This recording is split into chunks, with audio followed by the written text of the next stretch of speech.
مهاجرون فانصاروا فول درادابه أما برجلي يكذبه لولا مانجل كبه غري قرندبه هندو كسر يوكرا كنيا جبه بربي ما جنا غافل كبه لجي سالم سارا لبكي سودابه ثابت ابن قيس جترو دبه ثابت رولا ابو حذيفة سلبه يا مهاجرون تايو كرا كنيا جبه مؤمن توتا كيسان فايدة دبه وراني مسلمان ناسوت كربه وتو أكم دمول لرتب كبه خالي براوا مسكله والكبه دربو الجنة سيد كبسو كبه مؤمن توني سارك جباچو جل كبه وراني مرتديس أما كرادبه कानून निकाम बकचो जल कबे हमले जरा चबे दे मंद जुबानी बिफद्र पिकाया काहिरल कौनी अजब का बरान सारु तांजले आजरना बरान सारु तांजले आजरना तो कौन कैसा ना फू हरम बर्बादिना الربو دسني فنجرت مدينة كنافو شهيد ربي لدينا بالني جنة جدي والرجنا كانوا متان جدين ولا جدو سنان مرتدون بكتشو جرك بلدنا والكجبا جارتي كابدي بكزنا مراد واجد ما يرجع فسنا سبب ساكنا أنا دقي قلبي بفضل ربك يا قاهر الكوني خالد مجاهد زفود أبو كرا لقيت كهيا والكل مجران مسلم حارس وجهت مهدران موتو والوان الجدي سوف درا أكا صديق جدا والدراد برا جدا باوران جراسيني بكوف لرا فرسي وانا من تندا كيسو سبيلا معلومة كيسان برتاني باتا سلا خالد دبيك باب دوير كيف بودرا أكاسين جريمة تجالة نبرا كندوا جالة تناوة جرا دوبيت اللغة أنا ماركة جرا قوتو وانجا جبات ساوة جرا للتو قفاني تيلو الجيسان استرا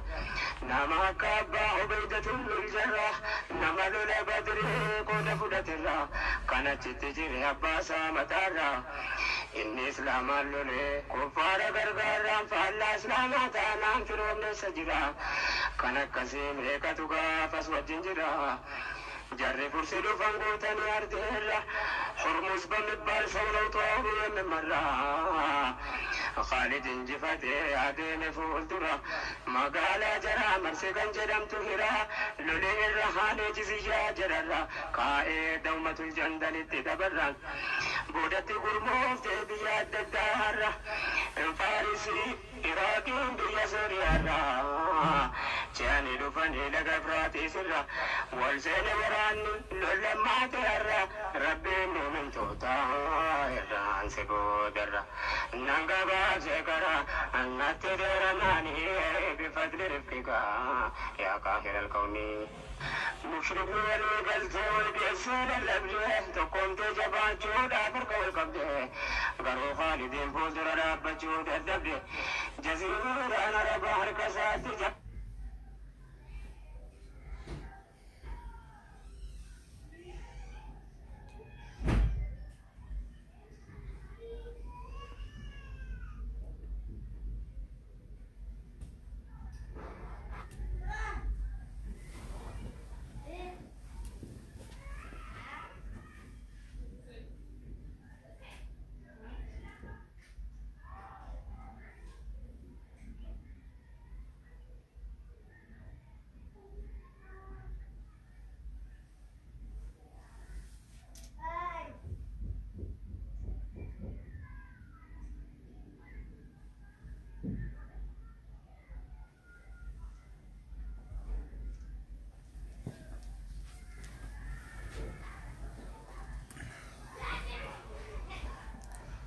بسم الله الرحمن الرحيم الحمد لله رب العالمين والعاقبة للمتقين ولا عدوان إلا على الظالمين وصلى الله وسلم على أشرف الأنبياء والمرسلين نبينا محمد وعلى آله وصحبه أجمعين أما بعد Assalamu alaikum warahmatullahi wabarakatuh. Akkam jirtan dhaggeeffattoota keenya kakayriidha. Alhamdulillahi baga nagaan jiraattan jenna. Wajazakumullahu khairan, barakallahu fiikum. Inshallah akkuma beekamu darsiin keenya seenaa sahaabdotaati. Sanirraa Seenaa Salmaanul-faarsii lammaffarra jirra jechaadha. Darsii isaa asiin duratti fudhannee jirra. Gaafas waan sa'an nu gabaabbatee fi akkasuma waan seenaan Salmaanul-faarsii dheeraa ta'eef fixuu hin dandeenye. Invite illee wal godhaa, walillee affeeraa isiniin jedha inshaallahu ta'ala. Sheer illee walii godhaa obboleewwan keenya akka kayriin kun dhaqqabuuf jecha. Salmaanul-faarsii akka inni warra Faarisii ta'e dubbannee dabarre walumaa galatti akkasuma agartee karaa meeqarra akka inni dabree darasummaadhaaf agartee isaan aslitti diinii majuusaa harkaa qabanii diinii majuusaa san keessaa bahee diinii nasaaraa seenee sheekolee nasaaraa tana meeqarra deemee kun itti dhaqee kun jalaa du'ee kaan itti dhaqee kun jalaa du'ee kaan itti dhaqee kun jalaa du'ee sheekolee 5 irraa akka inni naannawee hubannee jirra jechuudha. Takka takkaan barannee jirra biyyoota inni deeme. Nabi Muhammad alayhi salaatu wassalaam maal jedhe harka agartee Salmaanul-faarsii irra kaayatee Nabi Muhammad alayhi salaatu wassalaam harka isaa Salmaanul-faarsii gubbarra kaahee dhiirran warra kanaa jedhe osoo agartee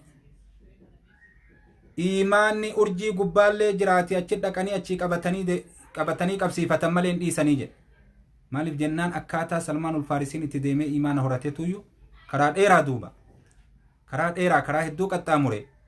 waa hedduu keessa dabree jecha rabbi sarraa haa jaalatu. Haala kanaaf duuba Salmaanul-faarsiin eegasanii biyya Makkaatitti nabii keenya wal qunnamuudhaaf naggaadota Arabaatiin waliigalee diinagdee qabu kenneefi ganda san nageessaa jedheeni ganuu itti dalaganii karatti gurguratanii gabra akka ta'e hubannee jirra jechuudha. Akka gabrummaadhaan karatti gurgurame jechuudha. Seenaan Salmaanul-faarsii akka malee dheerataa.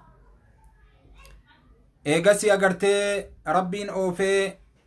sababa isaa godhee namtichi inni itti gurgurame Yahudaadhaa. Yahudan Madiinaadhaa agartee kanama kanaan ka saahibaa ilmi abbeeraa isaa achirraa dhufe. Gabricha kee kana naa kenne jedheeni akkasiin fudhatee akka inni agartee Madiinaa galee hubanne. Madiinaa wayita dhufee waan sheeka isaati irraa barate yaadate sheeyni isaa nabiyyii tokko jira ka agartee amma ergamaa Araba keessaa ergamaa yeroon isaa amma gahee nabiyyichi sun yoo ergame ganda itti ergamerraa ari'amee ganda agartee timirri itti guddaadha ganda timiraan beekamu ka timirri itti facaafamu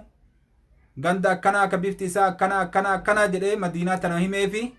achi dhufnaan akka lafti inni akka jedheen sun Madiinaa taate ni hubate duuba Salmaanul-faarsiin. Ammallee alaamaa nabiyyicha sanii irraa maal himeef nabiyyichi sun yoo sadaqaa namni kenneef hin nyaatu yoo immoo hadiyyaa kennaniif ni nyaataa jedheen. Haala sanillee gurratti fudhate. Ammallee mallattoon nabiyyicha san ittiin beekan chaappaa nabiyyummaadhaa ceekuu isaati irraa qabaa jedheen duuba.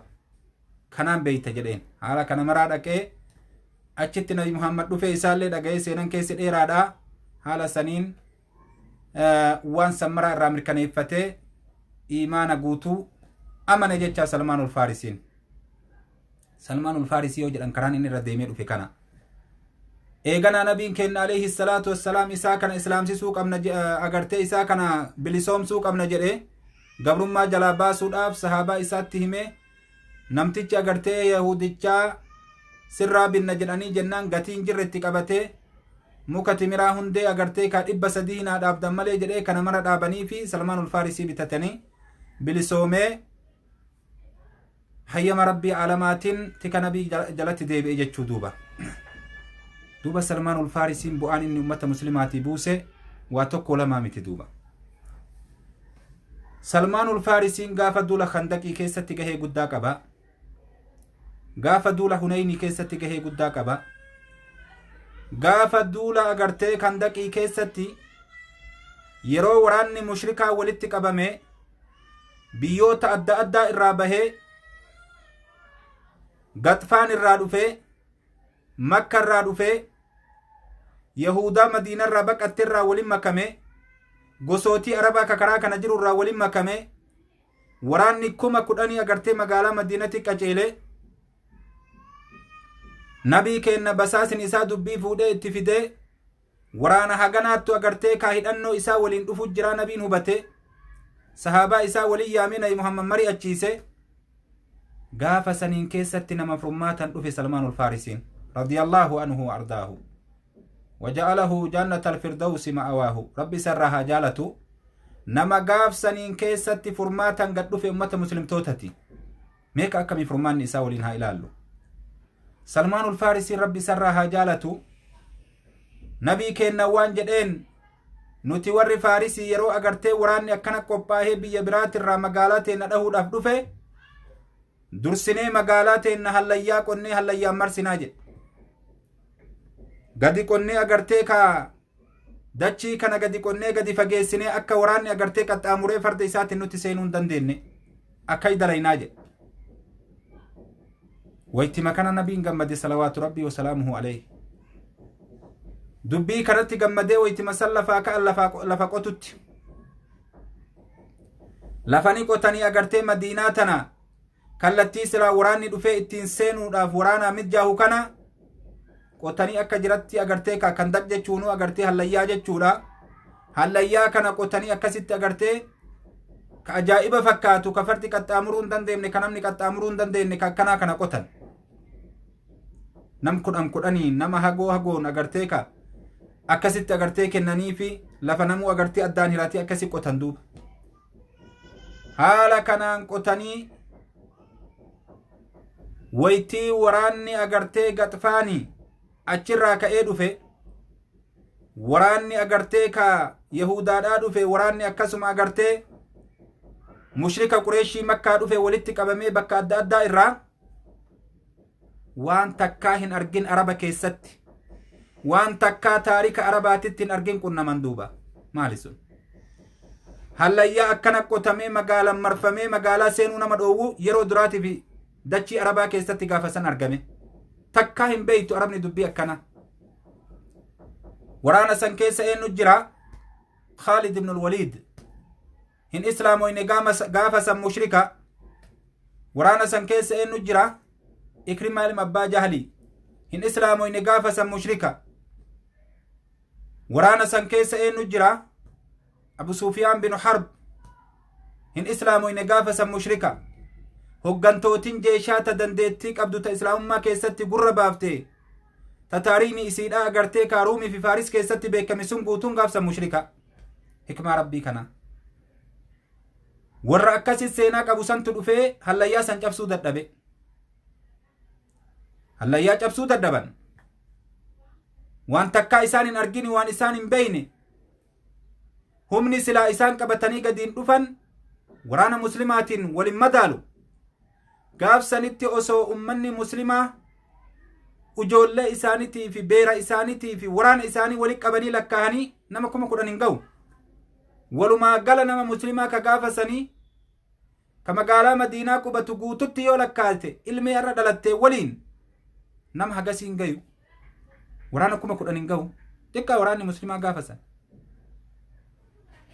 isaan immootuu waraana loltuu callaa 10,000 qabatanii gadiin dhufan ajaa'ib waytii dhufan ammallee yahudaa Madiinaa qubattu jira gama jalaatiin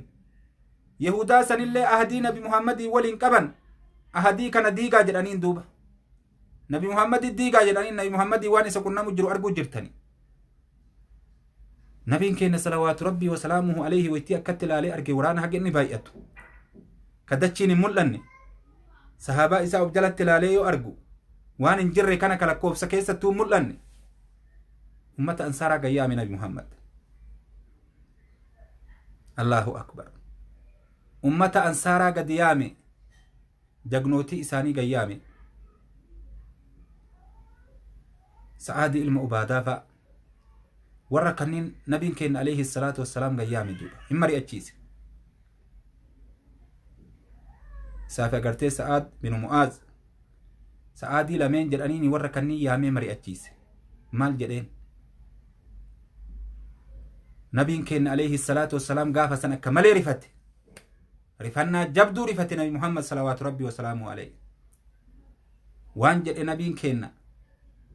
hanarra qaarriffoo agartee ka bineensaa qaarriffoo waraabessaa lamaan jidduu seenee jedhe qaarriffoo waraabessaa lamaan jidduu seenee jedhe namni qaarriffoo waraabessaa lamaan jidduu seeni bahuun akka malee jabaata yaa obboleewwan hagas takka nabiin keenya alayhi salaatu wassalaam irraa rifate guddina waraana sanii laalee jechuudha jara lamaa yaamee agartee ummata gaxfaanii kana ummata qureeshii jala haa binnu jedhe warri gaxfaanii kun nama 4,000 nama kana jalaa binnee waraanni kun yoo agartee ka gara biyya isaanii jalaa deebi'an waraana qureeshii kana jalaa warra kana yoo walitti hafnee aga tokko waa wal godhuu dandeennaa jedhe humna isaanii jalaa haa laaffifnu jedhe akkam goonee jedhaniin waan madiinan baaftu waan madiinan biqilchitu bakka lamatti agartee ka addaan qoonnee cinaa tokko isinii kennina kanaafuu agartee ka karaa gadhiisaatii jalaa galaa jenneeni bifa kanaan haa binnu jedhaniin duuba nabi irra fide salawaatu rabbi wasalaamu alayhi waytima kana waan jedhan jarri lamaan yaa nabi muhammad ilaalcha keeti moo rabbi biraa jedhaniin ajanyi kun rabbitu agartee beeysa akkanaa si dabarsee himisiin jedhe moo nutti moo ilaalcha kan keetii nuun mari'atu jirta jedhaniin duuba isiniin mari'atu jira jedheen karaa agartee baasu jira ajaja rabbiitii miti yoos yaa nabii rabbii seeyfin malee kaafirri agartee midhaan kenna iman fudhannee jedhaniin kaafirri iman unyaanne jedhaniin agartee seeyfi maan morma keenya ciree haa fudhatu malee nabiin ni gammade alayhi salaatu wassalaam asitti illee murannoo ummanni ansaaraa qabu murannoo isaanii agartee du'aaf murachuu shahiidummaaf murachuu isaanii arginaan nabi muhammad alayhi salaatu wassalaam ni gammade duuba waytima kana waraanni agartee ummata mushriktoota ay dabruu dadhaban hallayyaa cinaa gamanaa dhaabbataniiti waraanni muslimaa gama keessattiin dhaabbatee achuma wallaaluu malee seenuu hin dandeenye waraanni sun ji'a tokkoof dhaabbate ji'a tokkoof akkasitti ture wal fuuldura dhaabbate dabruu dadhabanii hallayyaa eenyu baase mala kana jennaan salmaanul-faarisi wannan seenaa kana isinii kaase bakka agartee hallayyaa walitti dhiphatuun tokko laalee ikrimaa ilma abbaa jahalii obsa dhabee amri binu abdi widdii waliin waraana hagoo tokko fudhatanii agartee bakka sawwannaa gubbarra naqanii fardoo isaaniitiin utaalanii seenan wayita isaan seenan gama keessatiin waraanni muslimtootaa fuuldura dhaabbate yeroo kana amri binu abdi widdi yoo jedhan rajulun yu'addu bi'alfi rajulin jedhaniin gurbaa tokkocha nama kumaan lakkaahamu jedhaniin mushrika qureeshii makkaati gaafa agartee duula uhdii hin dhufne sababa gaafa badrii dhahameef jecha hafe har'a ammoo nabi muhammad ajjeesa jedhee muratee gad dhufe nama akka malee lola keessatti dandeettii qabu beekama arabaati beekama waraana keessatti gad dhufee waan jedhe yaa ummata agartee kaa muslimtoota namni gama keessanii du'e warra jannataati jettanii dubbattan ka gama keennaa du'e warra ibiddaati jettanii dubbattanii mee nama agartee namni jannata barbaaddu kaanatti as bahi jedheen duuba jeeshii muslimaa ka akkanat dhaabbatu wal qabe allahu akbar eenyu itti bahe aliy ibnu abi xaalib radiyallahu anhu ardaahu gaafsan aliyi ujoolle dardara aliyi duuba yaa nabii rabbii na godhi jedheen nabi muhammad agartee bakka inni jiru ni beeka sinii galee bakka inni itti jiru ni beeka nabi muhammad waan jedheen sila nama kana ni beeytami amri binu abdi widdi jagnicha arabni qabdu siin hin madaalu jedheen nabiin alayhi salaatu wassalaam aliyyin duyda duuba deebise ammallee gurbaan ni dhaaddate mee namni agartee kaa jannata barbaaddan natti as bayaa jedheen duuba hanjama itti godhe itti coore itti taphate taraa sadaffaallee akkana jedhe aliyyi agartee taraa maraani bahe nabiin keenya alayhi salaatu wassalaam asitti aliyyiif hayyamee fi agartee koofiyaa isaa matarra kaahee aliyyiin agartee sayfii itti hidhee harka isaatiin nabiin alayhi salaatu wassalaam itti qaceelche duuba nabiin alayhi salaatu wassalaam du'aayii kadhate maal jedhe yaa rabbi gaafa duula badrii keessatti ubeydullaahi binu haaris nurraa fudhatte ilma abbeeraa nabii kennatti gaafa duula uhdii keessatti حمزة ابن علم عبد المطلب نرافدت أبيرا نبي كينت يا ربي هر شباب دي چكنا دردر چكنا نران فراتين جي نبي عليه الصلاة والسلام يا ربي هر علي نران فراتين جي نبي الله أكبر دبين ججب دوبا يا أبوليوان ويتي مكانا علي ديمي اتدكي ويتي اتدكي إنو اتيا قربا جدي قافتي أنا علي بن أبي طالب أنا علي علم عبد المطلب تجدي تيمي أغرته أبو طالب جدي تيمي وان جدين أن أبا كيتين صاحبا سيلولو هنفدو أتولي أجول لدا علي نكنا جدين أن سيلولو هنفدو أبان كيلي أغرته أجول لدا كنافو أغرته أجول لي أكا كان كيتي كان لولو لاتي في أزال لنا هيامتو جدين دوبا تابوني أنقبر علي مال جوابه أنا مو ربين كي يسيلولو نهيما جدين اللهن كي يكان قبر سيلولو نهيما جدين duratti immoo islaamummaatti siyaama islaamummaa seeni jedhe darajaatti tijirtu illee si beeka waytii kana dallansuun fardarraa utaale duuba amri ibnu abdiwit jagna beekama nama akka lola danda'u mushrika haa ta'u malee kaafira haa ta'u malee nama akka lolat keessatti beekamaati yaa subhaanallah waytii achii gabbahe seeyfii isaa agartee kaasii fuudhee waytii itti gadi dhiise mataa aliyyi kana walakkatti qaceelche koofiyaa mataa aliyyi gubbaa jirtu agartee dhahee tarsaase ummanni muslima akka malee rifatan gocha agartee amri dalage kanaaf jecha taraa duraa keessatti namni dhahee isa waytii taraa lammataa chaansiin ta aliyyiiti agartee aliyyi lukarraa fuudhee raasaa buuse allahu akbar ummanni agartee asitti gammadan wayta inni taraa duraa aliyyiin dhahe san sahaaban guutuun agartee ijaafi harka isaanii gara samii ol fuudhanii yaa rabbi jedhan rabbiin isaan itti warwaata waytii san awwaateef chaansii lammataa keessatti aliyyi luka irraa darbe tasadaffa lammaffaa agartee morma irraa darbe waytii san waraanni mushrikaa ka cabsee baqatee abbaa ikrimaa ilma abbaa jahalii waliinu baqatanii lubbuutii yana baasi jedhanii agartee hallayyaasan gamatti dacha'an rabbii subhaanahu wa ta'ala ummanni ji'a tokko guutuu taa'ee kan daqiin hallayyaasan cabsee ay bahuu dadhabee ufi jibbaatanii dadhabanii ufirraa gara biyyaatti dacha'an tooftaa san eenyu dalage jennaan salmaanul-faarisi radiyallahu anhu wa ardaahu tooftaa san eenyu dalage jennaan salmaanul-faarisi akka hallayyaan qotamu akka kaafirri akka alaa dhufeen seenuu hin dandeenye gocha akkasii san namni gaafa san taktiita san tooftaa san baase salmaanul-faarisi gaafa san agartee waraanni guddaa wal miidhaan argamte jidduu lamaanitti hin jirtu achi booda ofirraa gale waraanni agartee mushrikaa daangan agartee waraanni mushrikaa daangan aakirri isaan agartee ka madiinatti duuluudha guyyaa san ta'ee argame achi booda takka agartee mushrikni madiinatti duuleen beeku